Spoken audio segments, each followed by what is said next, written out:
Vamos começar hoje a fazer uma pequena abordagem. Eu tenho 30 minutos e eu não dou tempo, não dá conta, mas eu vou dizer um bocado de coisa rápida.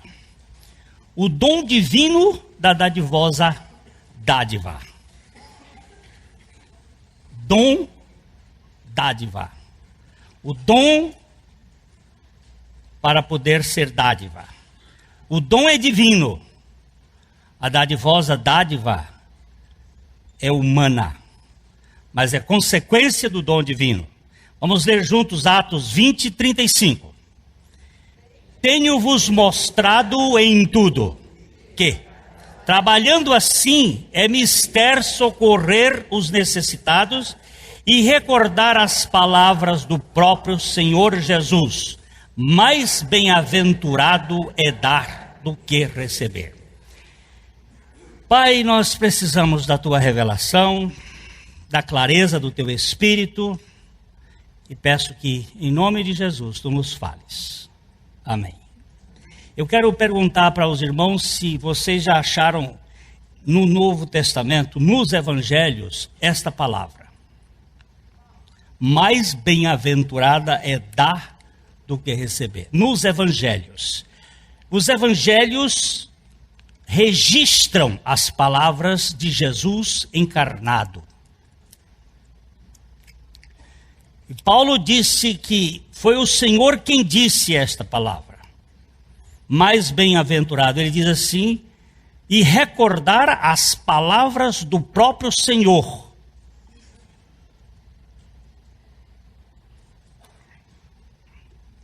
Alguém já viu em Mateus, em Marcos, em Lucas e em João essas palavras?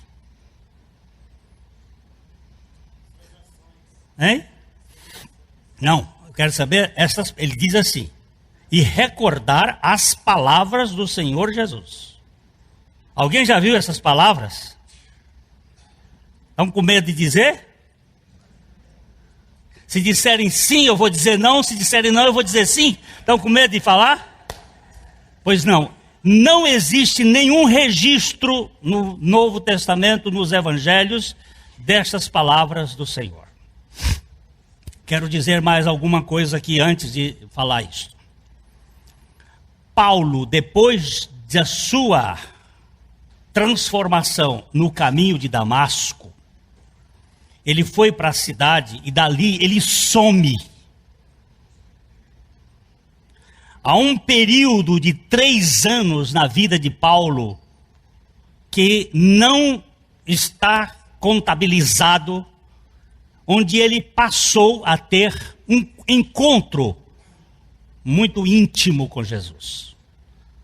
Ele é um abortivo, como ele mesmo descreve. Ele encontrou o Senhor ressurreto fora dos 40 dias. Do dia da ressurreição até o Pentecostes, Jesus apareceu a 600 pessoas.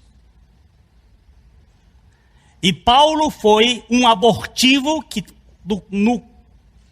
Jesus apareceu posteriormente aos 40 dias como ressurreto. E lhe ensinou muitas coisas. Entre estas ele diz o seguinte: eu não aprendi o evangelho de homem algum, mas mediante revelação do Senhor Jesus Cristo. Ele é soberano, escolhe a quem quer e faz como quer, porque ele é assim que ele é. E não adianta você querer discutir. Por que ele não faz isso comigo? Porque ele não quis. O dia que ele quiser, ele vai usar você igual ele usou uma jumenta. Desculpa, mas é verdade. Estamos nós no mesmo nível. Agora, estas palavras devem ter sido ditas a ele, porque os outros não registraram. E o Senhor disse para ele que a coisa mais bem-aventurada é dar do que receber. As primeiras atividades do ser humano foram cultivar e guardar o jardim do Éden. Cultuar e cultivar são cognatos. Isto é, têm a mesma origem. O culto e o cultivo precisam dos mesmos cuidados e apresentam resultados semelhantes. Colheita, ceifa, coleta. Não há substituto para o trabalho árduo nesta tarefa de sucesso com dignidade. Para a colheita de soja, é preciso preparação de solo, é preciso plantar, é preciso colocar defensivos, é preciso cuidados para poder ter a ceifa. Para haver coleta, é preciso preparação de coração, é preciso doação de Deus na vida do homem, para que este homem possa ser liberal. Senão ele vai ser negociante mesquinho. Ainda que o suor do rosto seja uma consequência do pecado, o trabalho é uma bênção divina e, como disse Martinho Lutero, o simples ordenhar de vacas pode ser feito para a glória de Deus. O Criador da comida dá comida a cada ave, mas não constrói os seus ninhos. A ordem é, vamos ver o que 1 Tessalonicenses 3,10 diz? Se alguém não quer trabalhar, também não coma. Preste bem atenção.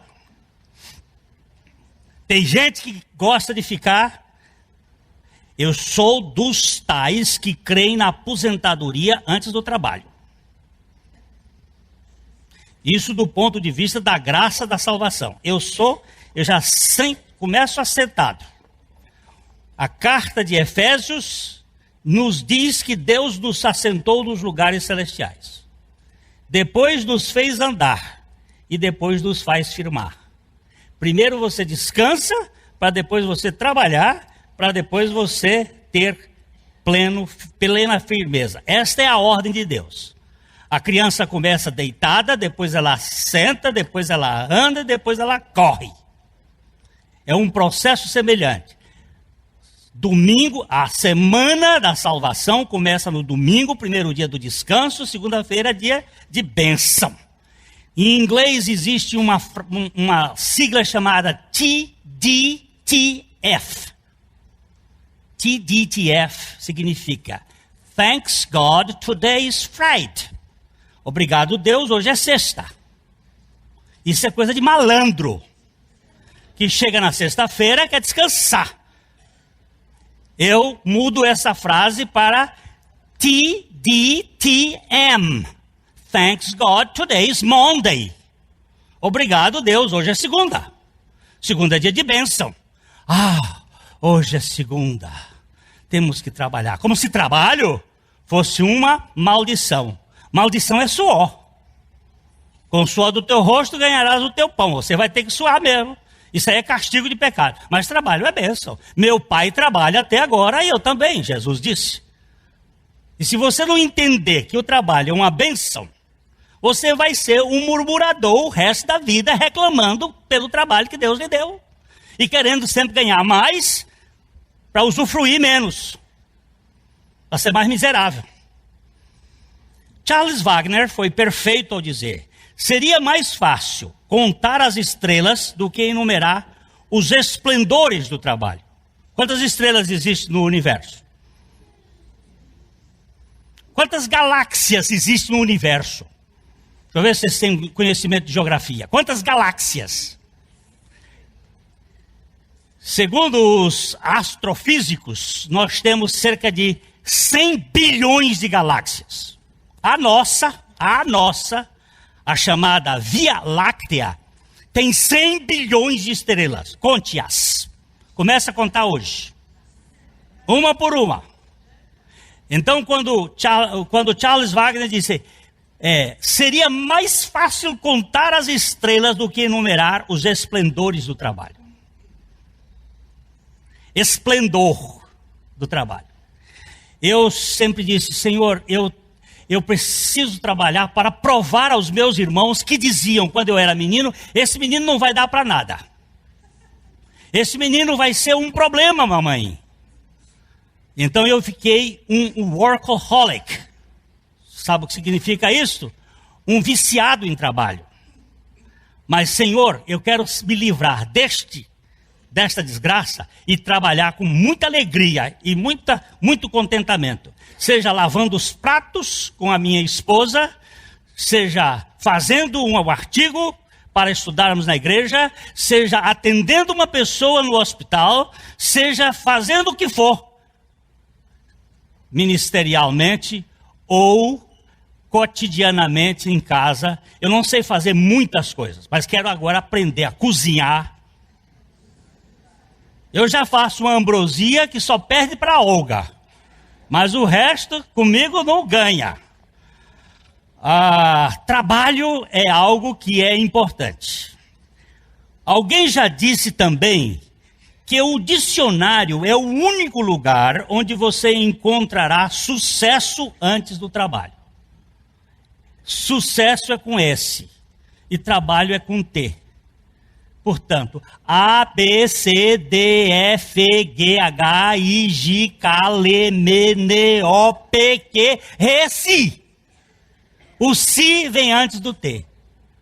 Si, T, U, V, X, Y, W, Z. Este é o nome das letras. Minha esposa sempre fala comigo, porque ela diz, não, bem, é F. F é o nome que dá umas letras, mas Fê é o nome vocálico. Eu não digo foi, eu digo foi.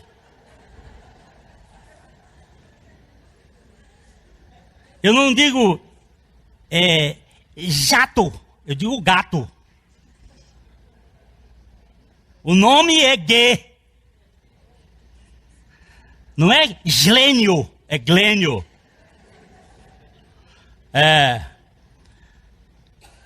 Porém, o maior esplendor, o mais rico sucesso do trabalho é granjear para poder doar. Felizes são os colaboradores que cooperam de coração e dão com despreendimento. Colaborar, laborar com, ser generoso. É uma das coisas que Deus, eu tenho rogado ao Senhor. Senhor, eu não quero viver pão duro. Me dá graça de ser generoso. As plantas dão frutos e os santos dão a vida e o produto dos seus ganhos com exultação. Ninguém traz coisa alguma quando chega ao planeta Terra e ninguém leva nada quando sai dele.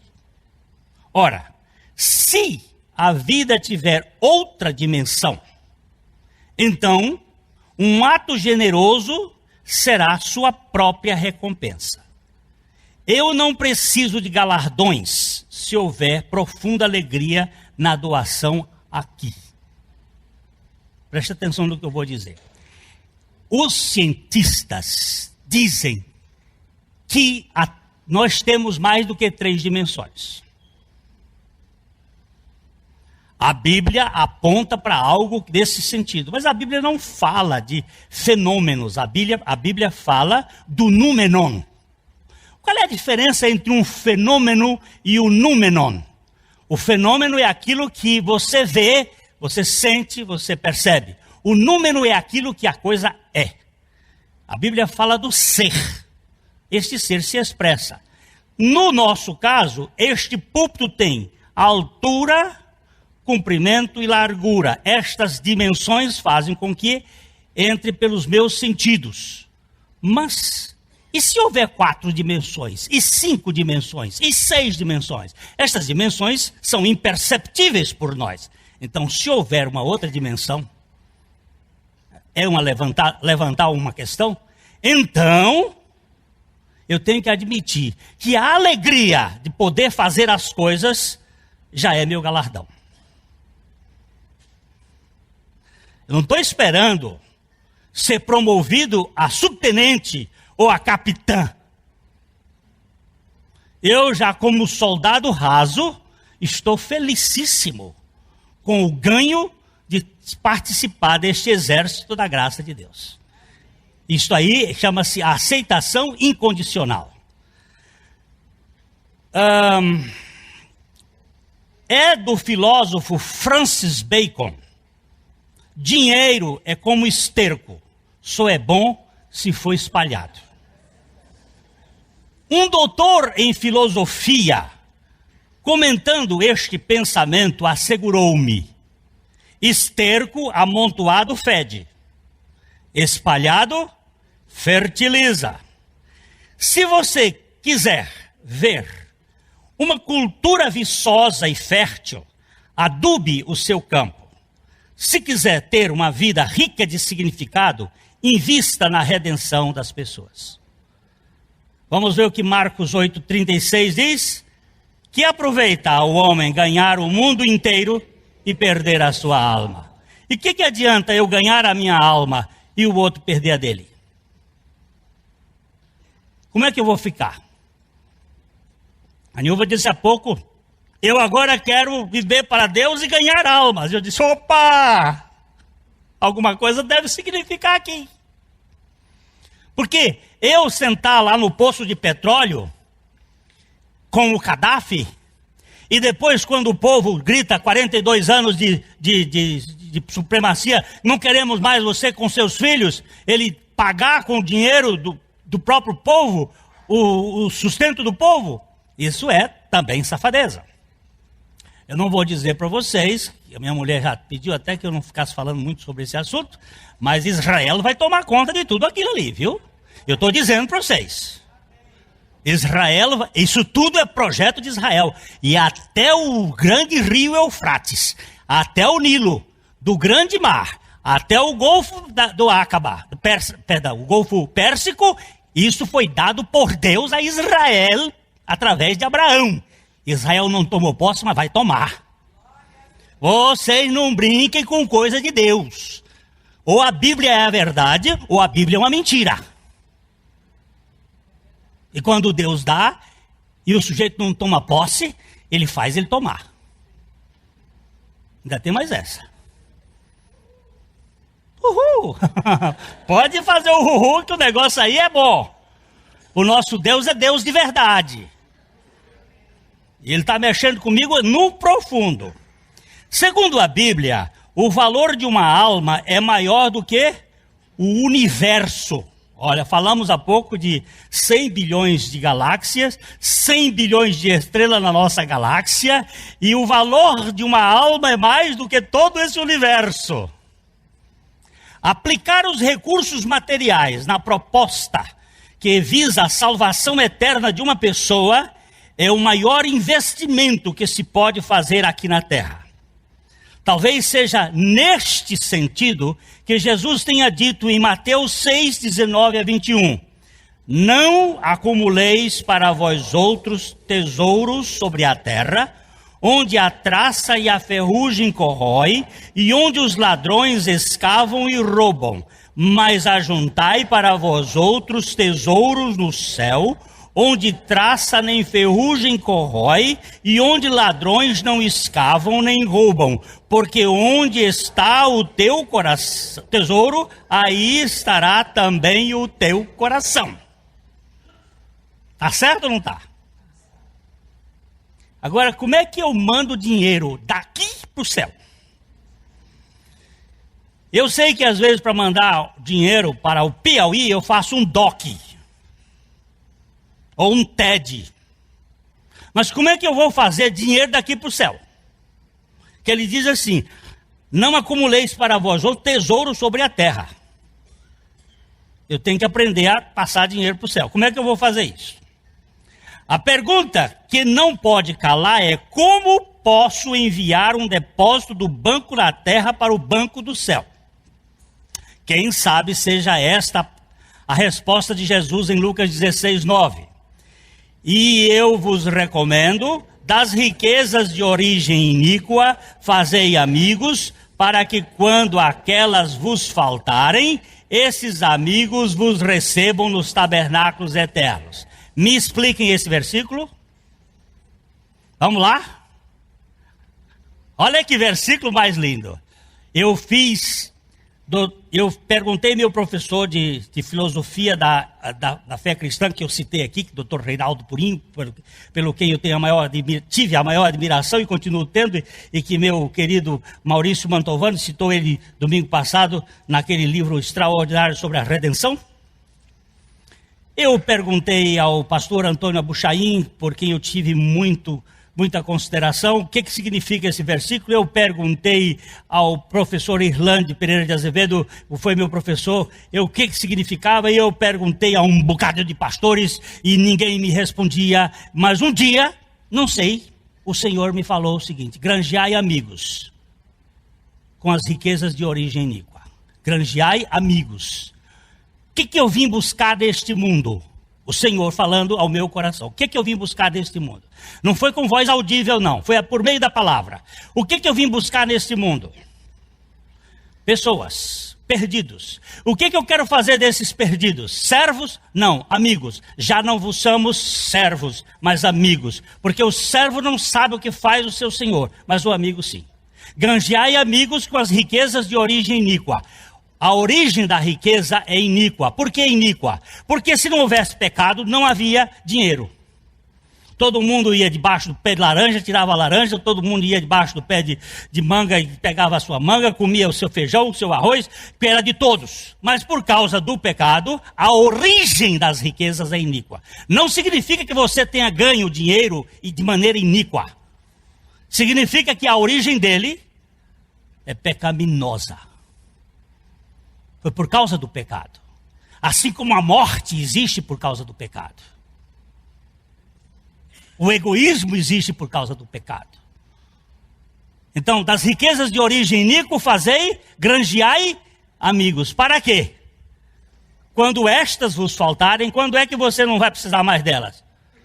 Quando você entrar no envelope de madeira. Ali não tem gaveta. Quando estas vos faltarem, estes que você granjeou, estes amigos, que já chegaram primeiro nos tabernáculos eternos, vão te receber lá dizendo assim: ô rapaz, você investiu na minha salvação.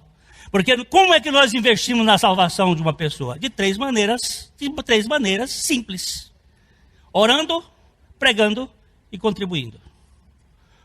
Aliás, de quatro, vamos dizer: orando, pregando, ou indo, pregando e indo, e contribuindo para aquele que vai. Você não vai, mas não, ele vai, eu contribuo, ele está indo, está pregando, eu estou pregando com ele. Estou trabalhando para granjear amigos.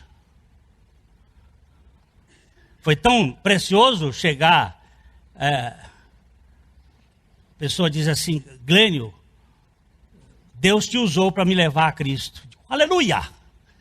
Vou pular agora de alegria. Sabe por quê? Porque ele usa jumenta para falar com o profeta burro, e ele usa jumento para falar com outro, ele usa qualquer um de nós. Para de com essa história: eu não tenho curso de seminário. Você tem que ter curso de cemitério. Você tem curso de ser morto para poder falar. Chegar e dizer: ó, tem uma coisa aqui. Eu tenho uma notícia para contar para você. Então nós estamos granjeando amigos com as riquezas de origem iníqua, para que quando estas nos faltarem, nós não vamos precisar mais delas lá no céu. Estes amigos vão nos receber nos tabernáculos eternos. Fazei amigos era o projeto final de Jesus. Vamos ver João 15:15. Já não vos chamo servos, porque o servo não sabe o que faz o seu senhor. Mas tenho-vos chamado amigos, porque tudo quanto ouvi do meu Pai vos tenho dado a conhecer. Vos tenho dado. Bem-aventurada a coisa é dar. Eu tenho dado. Porque Deus amou o mundo de tal maneira que deu. Dado. Não estou fazendo esforço. É uma bênção, ainda que haja trabalho. E a bênção do trabalho é gostosa.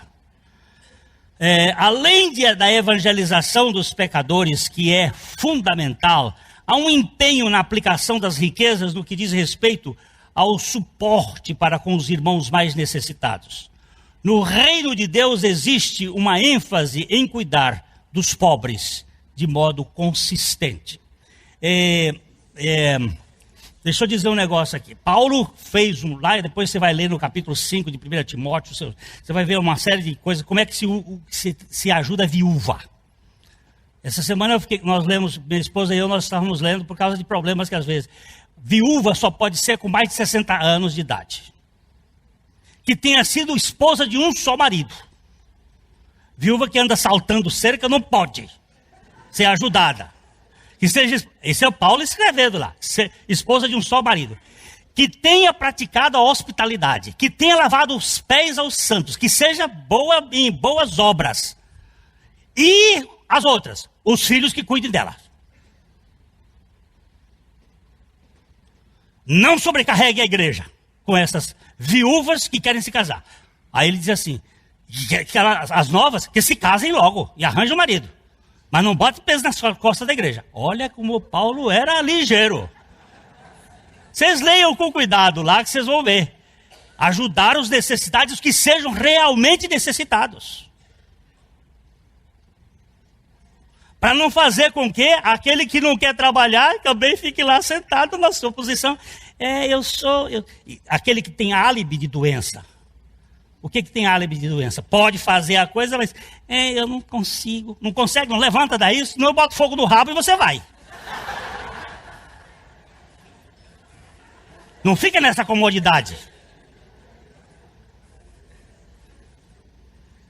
Muitas pessoas que se acomodam. E Paulo diz assim, olha, não dê comida para eles, porque quem não trabalha, que também não coma. É muita gente que gosta de vir e se amparar nas costas daquele que pode.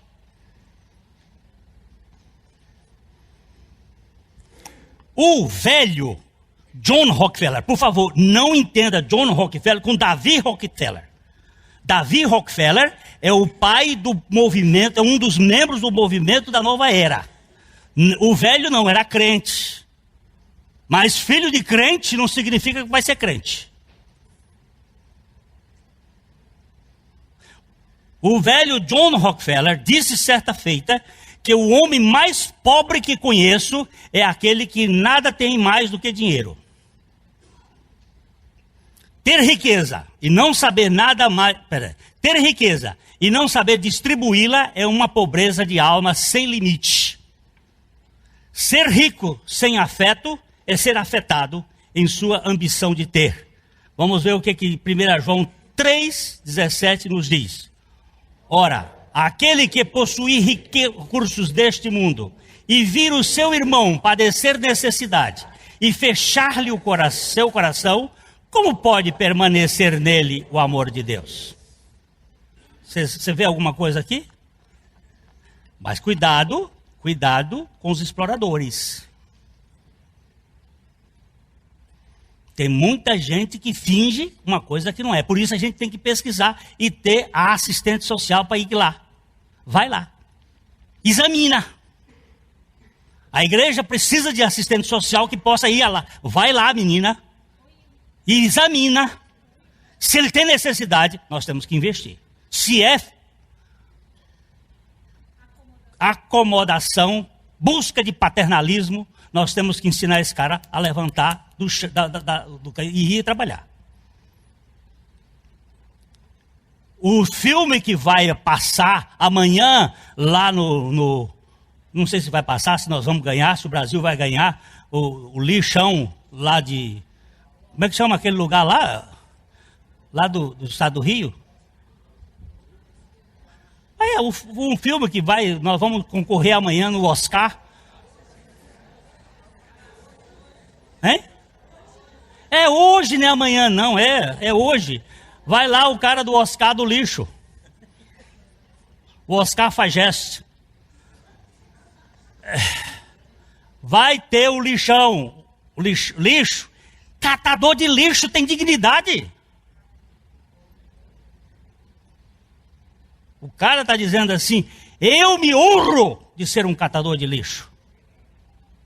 E tem algumas pessoas, não, eu não faço determinadas coisas porque é humilhante. Você sabe como é que jesuíta começa o curso? O primeiro ano de um jesuíta é lavando latrina. Hoje é banheiro. Como é que tem mais nome de banheiro?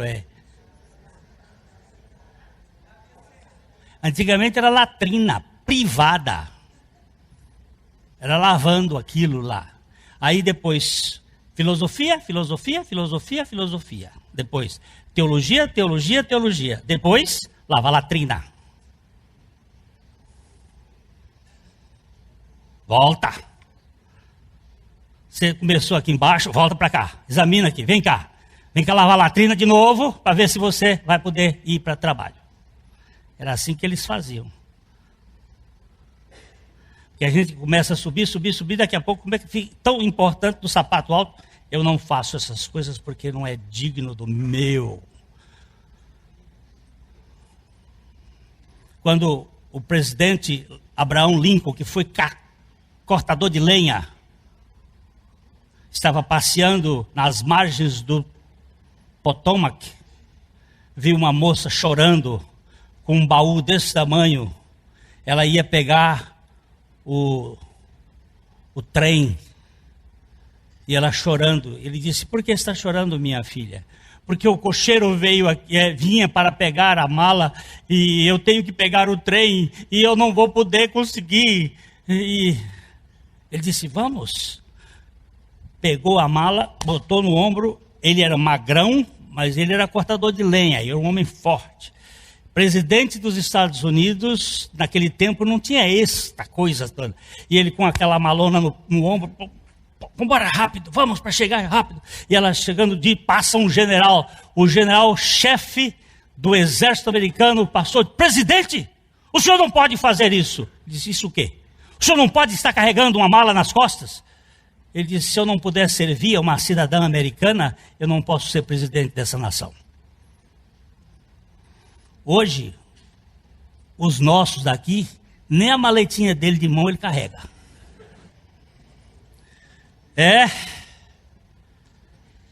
O pecado fez do ser humano um receptor por excelência.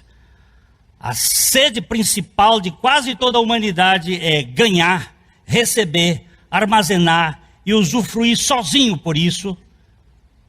Por isso, o trabalho tem apresentado uma faceta vil no sentido de só amealhar e aumentar os seus dividendos, solidificando o patrimônio do ambicioso que não quer compartilhar. A bolsa egoísta e avarenta procura escancarar sua boca ávida e o seu fundo profundo parece nunca ter fim. Tudo indica que não há um basta para o desejo apaixonado de ter cada vez mais, segundo Eclesiastes 5:10, quem ama o dinheiro jamais dele se farta. Quem ama a abundância nunca se farta da renda. Também isto é vaidade. A coisa que o diabo mais gosta, o pecado preferido dele, naquele filme, O Advogado do Diabo, é a vaidade. O problema desta ganância é o descontentamento íntimo. Um bolso cheio de dinheiro e um coração vazio de significado é a receita mais eficaz para se instalar um miserável. Por causa disso, o cristão é chamado para tornar imateriais suas posses materiais. Você quer ver como é que você encontra um miserável? Como é que você vai? Mais ou menos. É miserável. Como é que você está? É miserável. Pode saber que não sabe celebrar. Tem tudo. Nós temos gente aqui que tem tudo. Se vai a um restaurante bom, critica porque gente passa fome e ele está num restaurante bom. Se vai num restaurante mequetrefe, critica porque como é que se pode estar comendo nesse restaurante? E não sabe aproveitar. E não sabe distribuir. E não sabe dar. Vive só a murmurar e a criticar. Eu faço parte desse coral. Mas eu não quero mais. É um coral de sapo.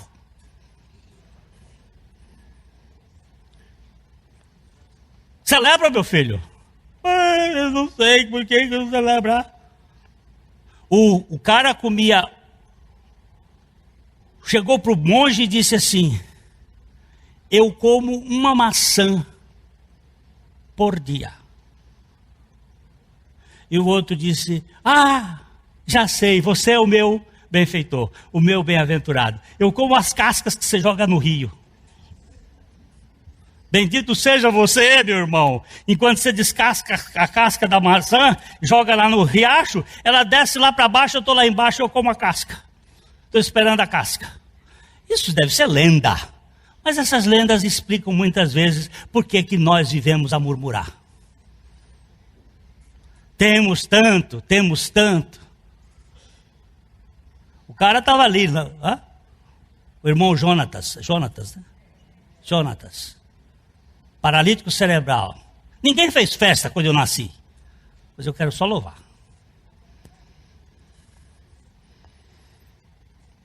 O problema dessa ganância é o descontentamento íntimo. Já foi, né? O apóstolo Paulo disse: mais bem-aventurado é dar do que receber. Ele disse, mas diz que essa palavra é do Senhor. Por quê? O mar da Galileia recebe, mas também dá. É um lago piscoso, onde a vida fervilha. O mar morto recebe apenas. Consequentemente, esse açude esbanja somente morte. O princípio é, em 1 Coríntios 4:7, pois quem é que te faz sobressair? E que tens tu que não tenhas recebido? E se recebeste, por que te vanglorias como se não tiveras recebido? Eu quero só fazer uma comparação do Mar da Galileia e o Mar Morto, rapidinho. O Mar da Galileia, o Jordão entra nele e sai dele. O Jordão entra e deposita suas águas e o lago fica cheio. Ele é um lago de muitos peixes, mas de pouca riqueza. Riqueza no sentido de minerais. O Mar Morto, o Jordão vem, entra e não sai. É a maior riqueza que existe em Israel. Vou dar um dado para você, apresentado pelo pastor Abraão de Almeida. O Mar Morto, as riquezas do Mar Morto são maiores do que as riquezas da Inglaterra, presta atenção, da Inglaterra, da Holanda, da França, da Bélgica, da Alemanha, da Suíça, da Áustria, da Itália, da Espanha e de Portugal juntos. Só as riquezas do Mar Morto. Mas não tem um mosquito.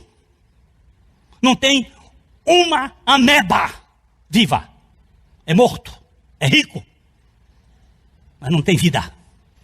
Essa é uma declaração do pastor Abraão de Almeida, um grande pesquisador, pastor da Assembleia de Deus que mora em Miami. Amigo querido, um dos ajudantes dos tradutores da Bíblia da NVI. É rico, mas não tem vida. Só para você ter uma noção. Só quem recebe, fica rico. Mas não tem vida. Não tem alegria, não tem peixe pulando. Não tem passarinho pescando. Não tem vida. Onde é que eu estou agora? Vira a folha. Vocês aguentam mais meia hora ou não? Se você não aguentar, também a porta, como dizia o velho professor Werner Krauledart. Ele dizia, quando os alunos estavam se dando trabalho, ele dizia assim para os alunos, ele é professor de Química do Colégio Batista do Rio de Janeiro: a porta está aberta e o campo verdeja. Isso era ele que dizia, eu não digo isso. Primeiro se recebe, para em seguida se dá. Ninguém dá o que não tem. A dádiva é um dom de Deus a quem recebeu graciosamente com desprendimento. Ninguém chegou ao mundo tendo alguma coisa, tudo lhe foi dado. Até mesmo as suas conquistas. sem os dons naturais, a inteligência, a saúde, as oportunidades. Neste caso, de quem é a glória? Com isto, quem sabe que o receber é tão somente uma bênção divina, acaba sabendo dar com generosidade. O que você tem? Você tem saúde? Tem? Razoável? É razoável. Mas é dom de Deus a saúde, faz parte também das suas escolhas, das suas comidas. Mas é dom. A sua inteligência, quem é que lhe deu? Foi Deus. Ah, mas eu conquistei. Você conquistou, mas se você não tivesse a inteligência que Deus lhe deu, você... Os dons naturais também são dádivas divinas. E a gente precisa agradecer. Senhor, obrigado. Alguns fazem caridade de má vontade, enquanto outros só fazem por dever. Mas os bem-aventurados se doam e dão com alegria. Uma dádiva sacada a interesse é puro comércio. Há muitos que contribuem visando o troco embutido. São os agiotas da fé. Hoje no mundo da televisão tem uma agiotagem danada. Você planta... Rapaz, você tem que ser de coração. Isso tem que vir de dentro. Leon Tolstói era um dos homens mais ricos da Rússia. No dia que Deus disse assim, Leon, distribui os seus bens. Ele era um príncipe, riquíssimo. Vendeu tudo, deu aos pobres e passou a viver na dependência de Deus. Mas isso é por conta de Deus. Só que aquele meu amigo pastor, lá hoje em Aquidauana, tinha 7 fazendas, você deve conhecer o Reinaldo. Tinha 7 fazendas quando o pai dele morreu. Ele se converteu, não foi convertido. Se ele tivesse sido convertido, não tinha entrado nessa. E os pastores comeram 5 fazendas dele, construindo templos. Chegavam, chantageavam, e o Reinaldo muito sensível, ele ia lá, vendia, construía, montava. Isso não é a obra de Deus. A obra de Deus tem que ser de dentro. De dentro. Muitos que contribuem têm os olhos fixos apenas na colheita. Semeiam o grão pensando somente na grana que vão receber em troca do seu plantio. Ofertam esperando o transbordamento da medida em suas tulhas entulhadas de cobiça. Pastor, eu vou dar aqui essa oferta porque se eu der, Deus vai me abençoar. Cara, essa é uma lei, mas você está pisando em cima do princípio. Primeiro que você está dando e me chamando a atenção. Quando sua mão esquerda der, a mão direita não é para saber, ou vice-versa. Você está pisando em cima de um princípio. E depois, você está querendo advogar inclusive que eu faça uma oração aqui, para poder Deus abençoar você. Você é um ganancioso. Eu não dizia isso antes, agora estou dando. Estou virando com a boca pesada. É verdade que Deus nunca fica devendo a ninguém, pois a lei da semeadura e da ceifa é generosa. Mas também é verdade que todo tipo de culto não cultiva a dádiva dadivosa, não com alegria e abnegação. Pera, eu errei aqui. Mas também é verdade que esse tipo de culto não cultiva a dádiva dadivosa com alegria e abnegação. Estes cultivadores, de fato, estão querendo saber da safra no paiol. A questão aqui sempre fica por conta do produto final do celeiro. Eu fiz, Deus está me abençoando. Não, eu sou um cooperador na obra de Deus. Os avarentos não dão nada a ninguém. Deixa eu contar uma história. Quando eu ia, lá na minha terra tinha uma senhora que era muito avarenta, era rica e avarenta. E nós íamos lá na casa dela, porque ela fazia doce de queijo, Olga. Aquele docinho de queijo, daquelas bolotinhas. E eu gostava muito daquele docinho de queijo. Aí, cada domingo eu ia fazer visita àquela velha. Não havia jeito dela botar mais do que 2 bolotas. Só 2. Mas por que Eu não ganhava mais, no domingo seguinte eu estava lá, querendo um pouquinho. Avarenta, miserável. O avarento sofre, não consegue compartilhar, a mesa não é farta, farta tudo. Não consegue se alegrar, não faz festa, não faz banquete. Eu tenho observado Jesus. Jesus, quando fazia um banquete, qualquer que fosse, era com exagero. Quando ele fazia para Israel, sobravam 12 cestos. Porque 12 eram as tribos. Quando ele fazia para as nações que estavam em Israel, sobravam 7 cestos. Porque 7 era o número de nações que estavam lá. Eita! E é para sobrar? É para sobrar. Mas não jogue fora. Recolha e depois coma, porque desperdício é pecado. Falando em desperdício é pecado, não deixa a banana estragar. Quando ela chegar naquele ponto, faça um doce.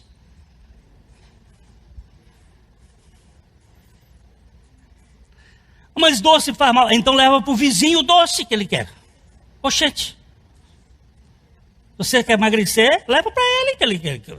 Ele não tem esse problema. E o vizinho do lado está com fome. O avarento... Negociantes esperam pelo lucro e aplicam cada centavo de acordo com os resultados.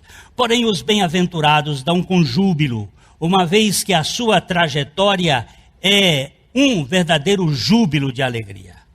Eles são sábios no dizer de Jim Elliot, quando abdicam daquilo que não podem manter, com o objetivo de ganhar aquilo que não podem perder. Jim Elliot foi um missionário que morreu no Amazonas, dedicou a sua vida, deixou a sua noivinha lá nos Estados Unidos, veio se dedicar, pegou malária aqui, adoeceu, morreu. Ele disse essa frase antes da morte dele. Abdicam daquilo que não podem manter, com o objetivo de ganhar aquilo que não podem perder. A felicidade dos contribuintes bem-aventurados é a bem-aventurança de contribuir com liberalidade, generosidade e regozijo. Alguém disse que a maneira de dar vale mais do que o que se dá. Vamos ver 2 Coríntios 9, 7. Cada um contribua segundo tiver proposto no coração, não com tristeza ou por necessidade, porque Deus ama ao que dá com alegria. Há muitos anos atrás, aqui nessa igreja, o professor Manuel Barros de Azevedo contou uma história de um contribuinte que chegou na igreja e ele era dia de missões e cada um devia contribuir segundo a proporção das suas posses. E era um homem muito rico. Nem sei se o professor Barros se lembra dessa história, mas eu me lembro. Ele era muito rico e cada um tinha que dar. Aí passou a turma com a salva e botava ali, chegou na vez dele, ele abriu a carteira, tirou uma das moedas menores, colocou ali e a turma ficou ali do lado. Porque a ordem que a igreja tinha dado era a seguinte: era para que cada um desse segundo as suas posses. Aí o cara ficou ali do lado. E ele... Aí quando foi, daqui a pouco ele foi, zangou, pegou o dinheiro, jogou tudo na coisa, e eles ficaram do lado dele. Aí o pastor disse assim: volta a oferta e entrega para ele. Porque ele agora deu conforme as suas posses, mas não deu com alegria. Devolve. Aí o homem quebrantado foi lá, veio, puseram a salva no chão e ele ajoelhou e colocou e botou tudo. Porque não basta dar segundo o que tem, mas também dá com alegria, a maneira como se contribui. Não é por obrigação, não é por dever, é por prazer, por alegria de poder estar participando. Se lembrou, professor Barros, dessa história? Eu não lembrava não, né? Não tem problema não, mas eu não esqueci. Há 3 princípios básicos que norteiam a história da dadivosa dádiva na vida da igreja. Vamos ver, o primeiro princípio diz assim: ganhe tudo que você puder. honestamente. Segundo, economize tudo que você puder abertamente, não escondido. Terceiro, dê tudo que você puder generosamente. Esse foi um princípio de John Wesley. Observemos alguns outros princípios que devem orientar a nossa atitude na maneira como contribuímos. Segundo Ambrósio é um dos pais da Igreja Católica do passado, é mais importante dar do que somos do que do que temos. Dar do que somos e não do que temos. Mais importante. De acordo com George Miller, Deus julga o que nós damos pelo que guardamos. Isso aqui me pegou. Às vezes eu dou um pouquinho ali, mas Deus está vendo. Assim, ó, você está blefando, viu? Você blefa lá para os irmãos, para mim não. Eu sei o que você está querendo aqui. E conforme Peter Marshall foi aquele capelão do Senado americano, que teve um filme na década de 50. Quem é da década de 50 aqui? Tem alguém aqui da década de 50? Um filme que passou nos cinemas naquela época, e se alguém achar esse filme, veja, chama-se Para Todo Sempre. Para Todo Sempre. É um filme fantástico. A vida de Peter Marshall. No inglês é um homem chamado Pedro. Ele diz o seguinte: contribui de acordo com a tua renda, para que Deus não torne a tua renda segundo a tua contribuição.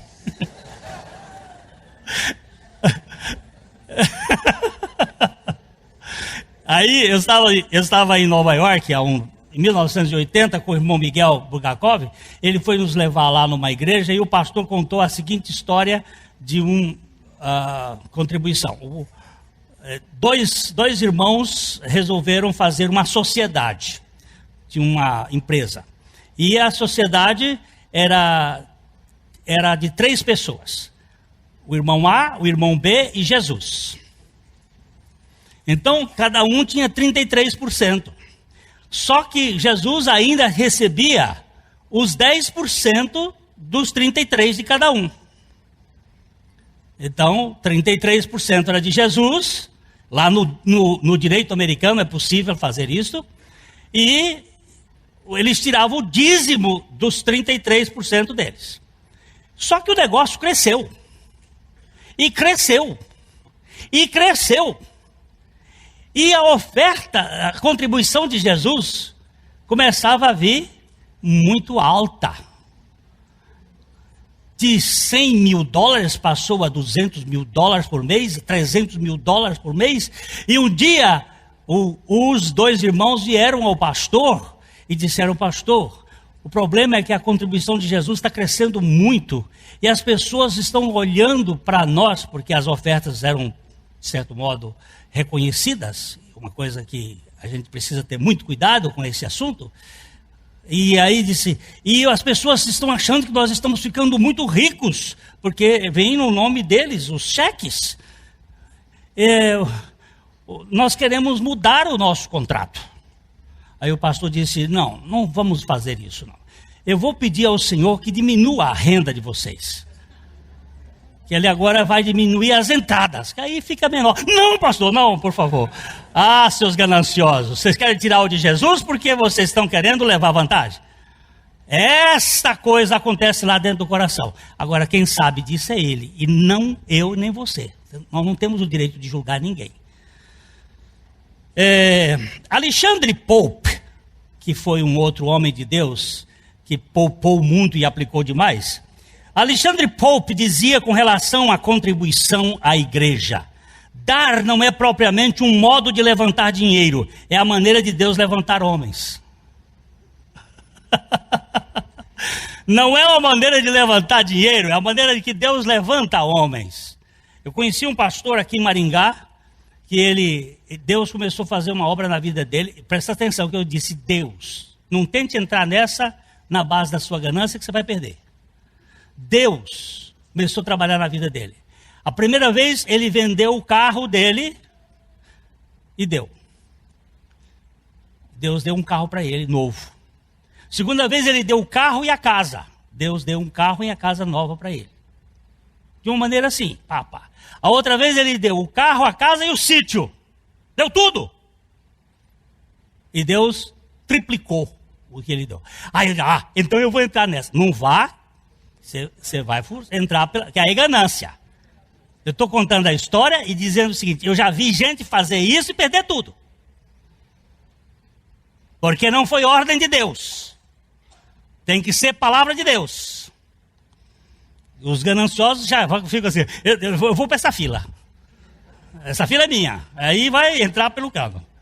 Se a fé de uma pessoa não afeta a sua bolsa, então a sua fé é uma balsa furada que ele vai afundar em meio à sua navegação.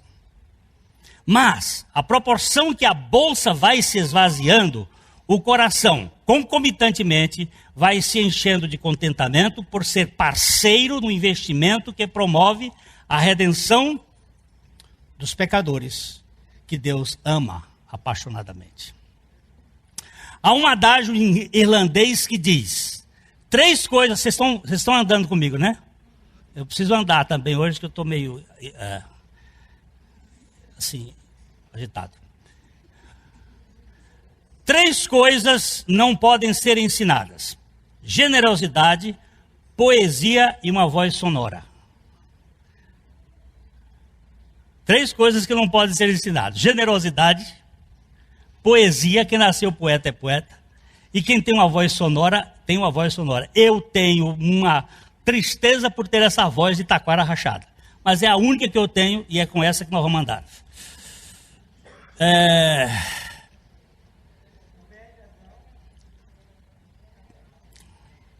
O velho Adão não é generoso, é apenas conveniente. A verdadeira generosidade é um dom da graça ao novo homem em Cristo. Se formos novas criaturas, seremos generosos na semeadura e liberais na colheita. Note apenas este axioma bíblico em Provérbios 23:5. Porventura, fitarás os olhos naquilo que não é nada, pois certamente a riqueza fará para si asas, como a águia que voa pelos céus. Eu tinha tanto, ela criou asa e foi embora. Mas eu tenho o Deus que tem todo o tesouro. Então não tenho medo das circunstâncias. Se perder tudo, Ele faz construir tudo de novo pela sua graça. Não é o olho em cima do lugar errado. E se eu perder? Eu não posso ficar agarrado com aquilo que eu não posso ganhar. Como é que é a história de novo? O menino lá, o Elliot. Abdicam daquilo que não podem manter com o objetivo de ganhar aquilo que não podem perder. Mais algumas observações pertinentes ao assunto levantadas por um internauta inquiridor. Esse aqui agora foi um cara que telefonou para mim, ele é internauta aqui da igreja, e agora seus internautas, prestem atenção que isso aí foi feito por um que veio, me ligou, e pastor, eu quero saber como é que faz essa coisa, aí nós conversamos um bocado, então eu estou dando aqui. Onde devo contribuir? Onde você está recebendo a comida espiritual. Você deve ofertar na cocheira que nutre espiritualmente. Vamos ver Gálatas 6:6. Mas aquele que está sendo instruído na palavra, faça participante de todas as coisas boas aquele que o instrui. Tem algum erro aqui? Tá. Mas eu não sou membro desta comunidade onde eu estou sendo alimentado. Eu devo contribuir com ela? Só há uma igreja na terra. A igreja de Jesus Cristo. Você deve compartilhar os bens materiais com quem lhe compartilha os bens espirituais, segundo a Bíblia. E se houver um ministério mais necessitado, eu posso contribuir ali? Imagine um proprietário de 2 restaurantes. Um bem frequentado e lucrativo, o outro deficitário. Eu como sempre no primeiro, mas quero pagar no segundo. Agora pergunto eu, está certo? É correto pagar a conta e dar a gorjeta ao garçom do restaurante onde não tomei a refeição? Sua resposta foi um sonoro não. E agora eu quero perguntar aqui para o Ricardo. Eu tenho 2 restaurantes. Um é bom, o outro não. Aí você come no meu restaurante bom e paga no outro. Tá certo? Joaquim, tá certo? Por que não tá certo? Olha, o proprietário é um, meu filho. É um só. Ele é proprietário dos 2. E ele sabe como cuidar do outro. Não é você, não. O outro está deficitário e ele vai transferir daqui para lá. Não é isso que faz? Então vamos lá. Aí a pergunta dele. Como fazer com que este carente, deficitário, o que eu vou fazer com ele? Essa é uma questão do proprietário, meu filho. Vejamos como o apóstolo Paulo esclarece o auxílio que a igreja gentílica deveria à igreja da Judéia, nesses termos que estão em Romanos 15, 27. Isto lhes pareceu bem e mesmo lhes são devedores, porque se os gentios têm sido participantes dos valores espirituais dos judeus, devem também servi-lo com os bens materiais. Há uma cooperação na casa do Pai, na casa de Abba. Quem é o dono da igreja? É um só. Então, nossa igreja aqui precisa verificar como aplicar naqueles lugares onde há necessidade. O que ela recebe, ela precisa fazer isto para ajudar aquele que tem. Mas se alguém está recebendo aqui a palavra espiritual, ele deve contribuir com a palavra, com aquele que ele está recebendo aqui. Ah, mas o dízimo é meu. O dízimo não é seu. Nem o dízimo, nem as ofertas.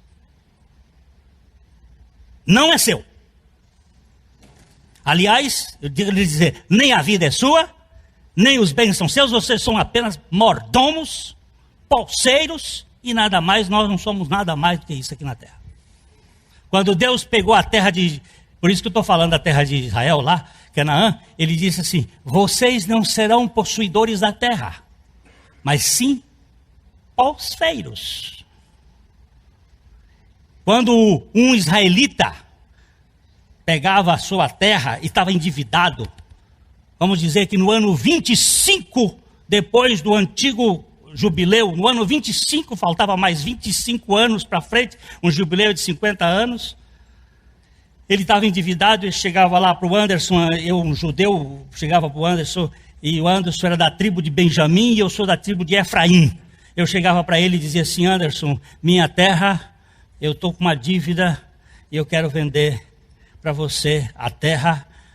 Você dizia, eu não posso comprar a terra, eu só posso comprar as messes, eu só posso comprar a safra.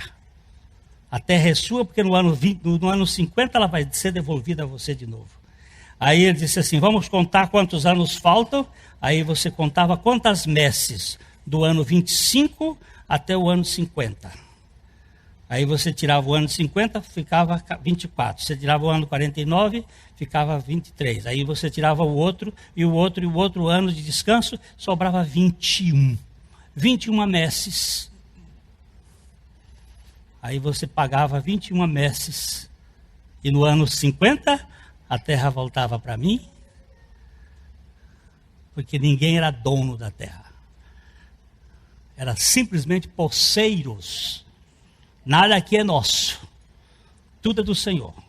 O Senhor é a terra e a sua plenitude. Eu não gosto desse negócio que botam no carro assim, esse carro pertence ao Senhor, que é falso. Mas, de fato, o meu carro não é meu, pertence ao Senhor. Eu não preciso botar nenhuma coisa. A minha mulher não é minha, não é dos outros, mas pertence ao Senhor.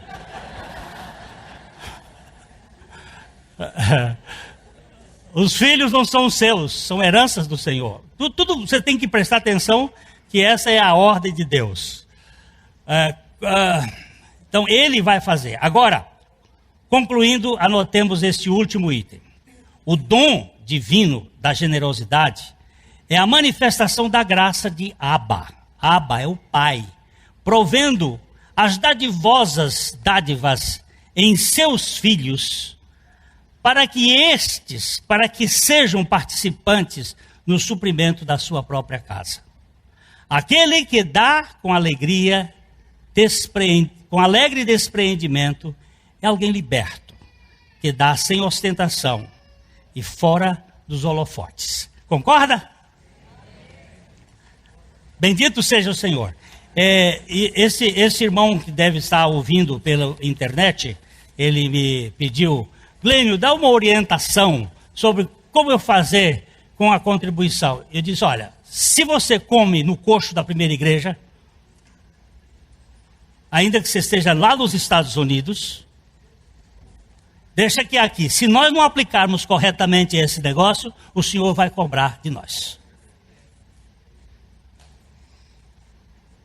Mas é certo, eu peguei apenas princípios bíblicos. Não vou dizer mais uma coisa, meu irmão.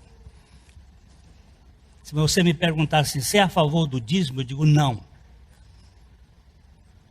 O dízimo é o piso de onde você deve começar, e não o teto onde você deve terminar.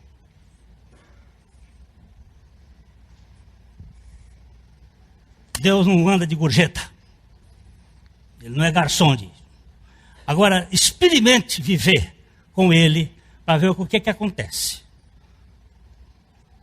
Uma coisa que o Senhor me disse há um tempo atrás: você vai em todos os cultos da igreja e você não contribui em todos os cultos. Diga a verdade.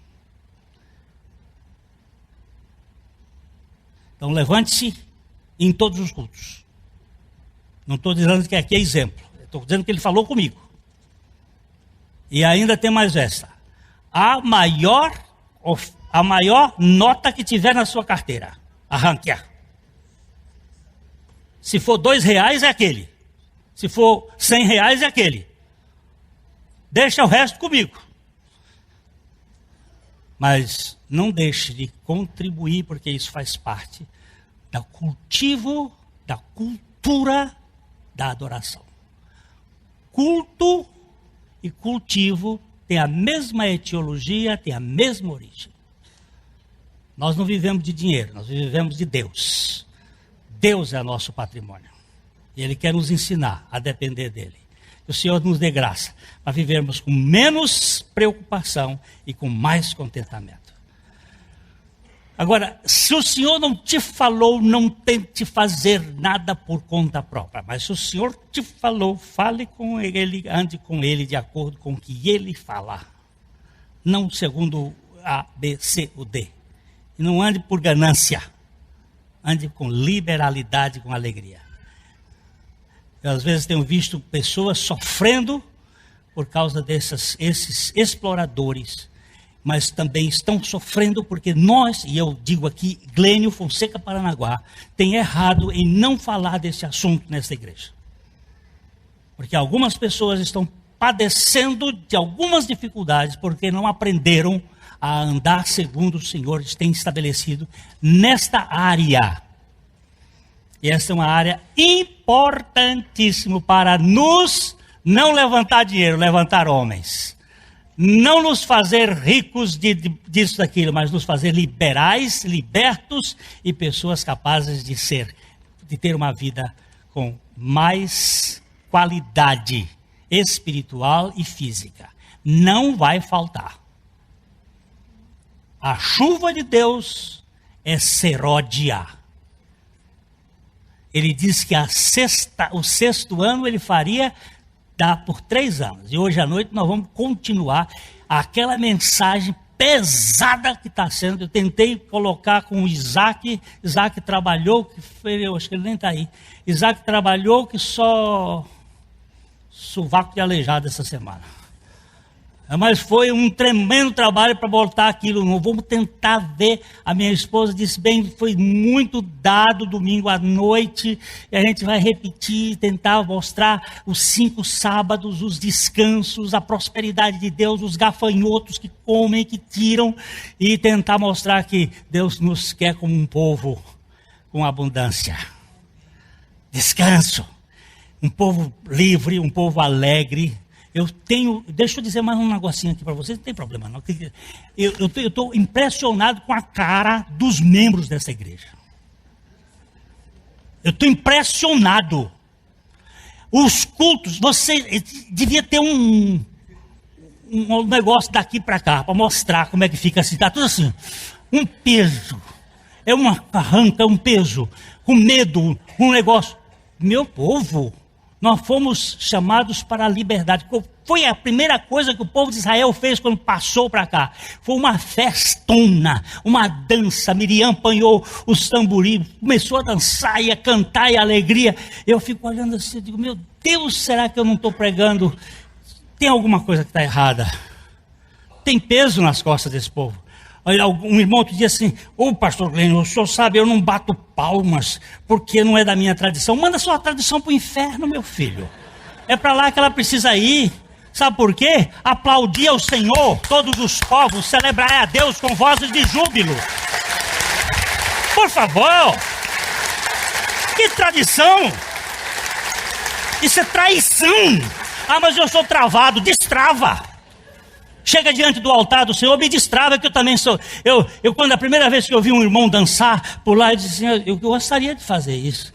Mas eu sou tão travado, eu fui criado no Piauí, era pecado dançar, era tudo. Aí, Senhor, e aí foi anos. Agora eu estou começando a mexer, Senhor, me liberta, eu quero viver para a tua glória, eu não tenho que dar satisfações a homens. Eu estou diante do teu trono, nós precisamos ser... Gente, vamos embora.